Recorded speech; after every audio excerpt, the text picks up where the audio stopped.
That's what he said, with a smirk so sharp, it felt like it cut straight through me. I still remember the silence that followed, not the peaceful kind, but the kind that makes your chest tighten, the kind where everyone hears it, but no one says a word.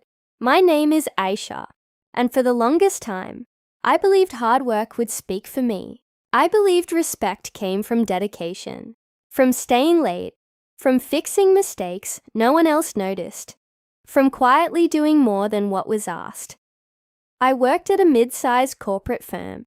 Nothing glamorous, just endless deadlines, back-to-back meetings, and a boss who never seemed satisfied.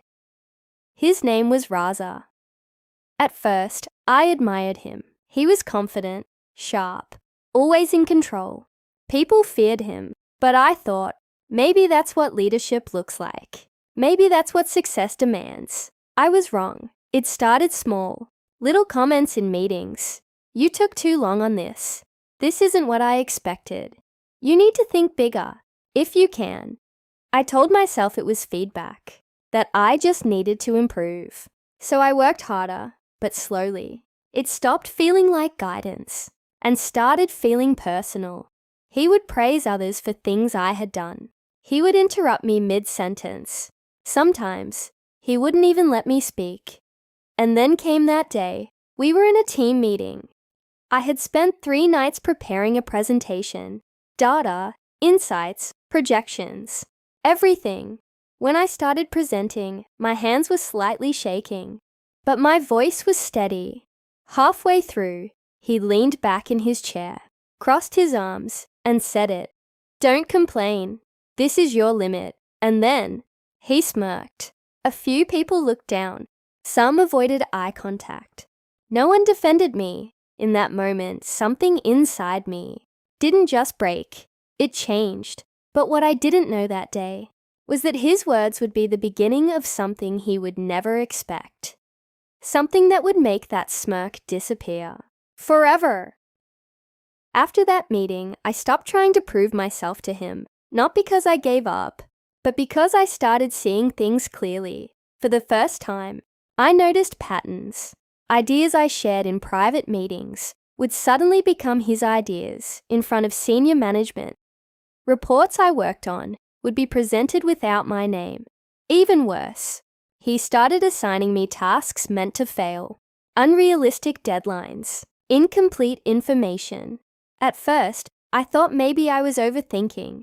But then one day, everything became undeniable. I walked into the office earlier than usual, and I heard my name. Raza was speaking to another manager. She's useful, he said casually. Hardworking, doesn't question anything, easy to control. I froze. Do you think she'll notice? The other manager asked. He laughed. People like her. They don't fight back. That laugh stayed with me. It echoed in my head for days. That was the moment I realized. This wasn't just about work anymore. This was manipulation, and I had been playing along without even realizing it. For the first time, I felt something stronger than sadness. Clarity. I stopped staying late for unnecessary tasks. I stopped volunteering for everything.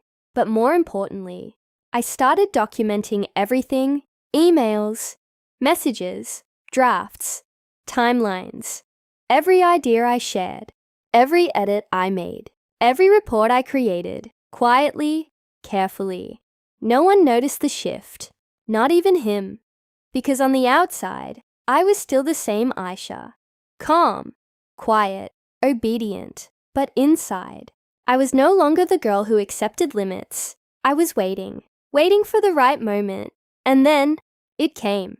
The company announced a major review meeting. Senior executives would be attending. Big decisions would be made. And guess who was leading the presentation? Raza, the same presentation, built on months of my work. He didn't even bother hiding it. That night, I sat in my room, staring at my laptop. Every document, every proof, every version history. My hands were cold, but my mind was steady because I knew this was it, the moment where everything would change, until everything changed.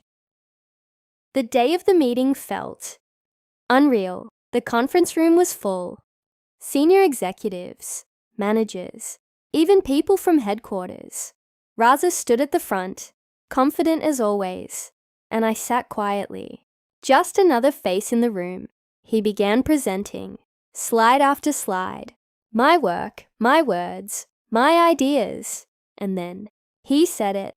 This entire strategy reflects my vision for the company's future. My vision.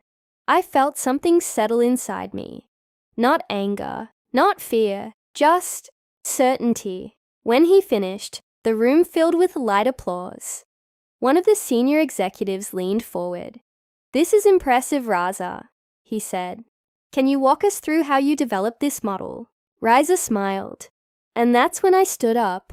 "Actually, I can help with that." The room went silent. Raza turned to me, confusion flickering across his face. I walked to the front, calm, steady. "I worked on this project," I said simply.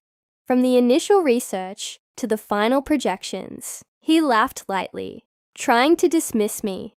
"Aisha, this isn't the time." But I didn't stop. I connected my laptop to the screen. And then I showed everything.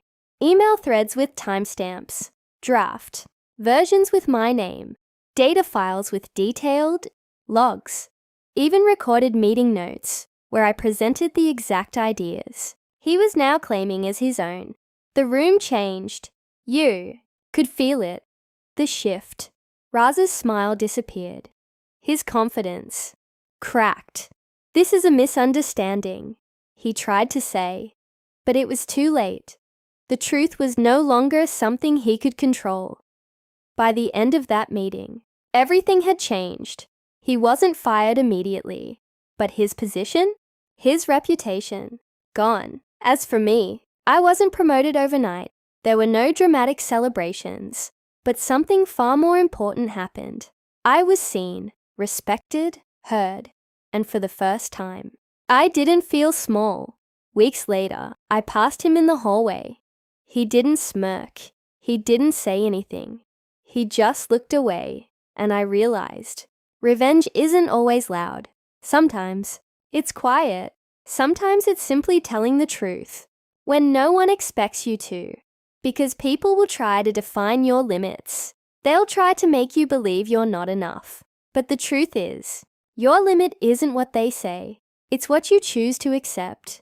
And the day you stop accepting less, that's the day everything changes.